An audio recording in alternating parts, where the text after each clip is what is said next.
programming is where you're describing to the machine how to do something.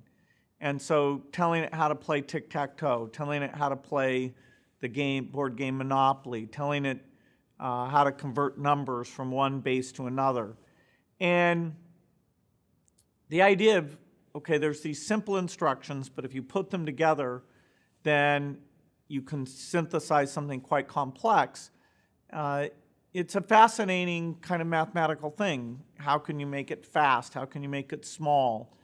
And I went through several phases of doing more complex programs where people who were great programmers would look at my work, give me feedback on it, and you get so you can be quite a good programmer. And it was kind of such an intense activity between the age of 13 and 17 that we learned a lot. Eventually, one of the programs we took on was the idea of the scheduling of our school. When should the classes meet? Who should be in which section? So you have all these requests for people who want different classes and keeping them small and not having the teachers teach too many classes in a row. Very complex kind of software problem. And actually, when the school first asked me to do it, when I was 15, I said that I didn't know how. And they asked some adults to do it, and that didn't work. And then about a year later, I'd figured out how to do it. And so my friends and I actually did the software that did all this high school scheduling. It had some fantastic benefits to us. We got paid for doing it. It was exactly the kind of complex problem that developed my skills very well. And we got some degree of control over who was in our classes. And so it combined the best of everything. It's Dr. Paul McNeil, aka One Cool Blurred. I know that you're used to me having my hair out, got a little do-rag on. We're being real comfortable today. There are a couple of things from this clip that I really enjoyed. Let's go ahead and get right into it. The first thing is that Bill Gates gives a really great definition of computer programming, which is telling the computer or giving a set of instructions to a computer about what you want it to do, whether it's a tic-tac-toe game, whether it's to move or make some kind of building in Minecraft or Fortnite.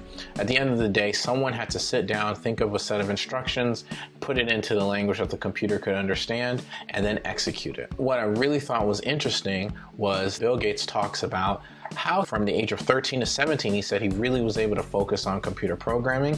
And not only that, he was able to get feedback from better programmers than himself so that he was able to really grow and understand what he needed to do.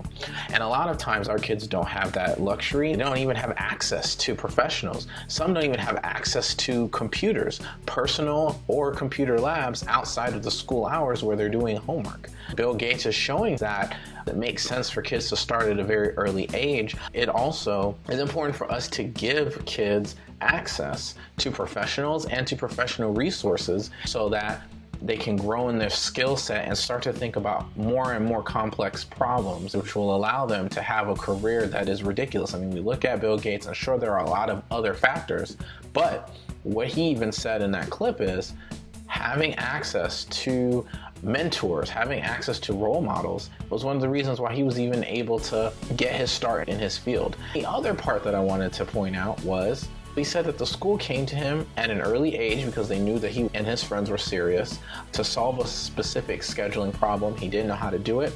Then he came back later on and said, hey, I know how to do it now, and I want you to pay me for it. He was in high school able to make some money off of this very valuable skill. This is entrepreneurship. This is portfolio. This is track record. This is stuff that he could put on his resume.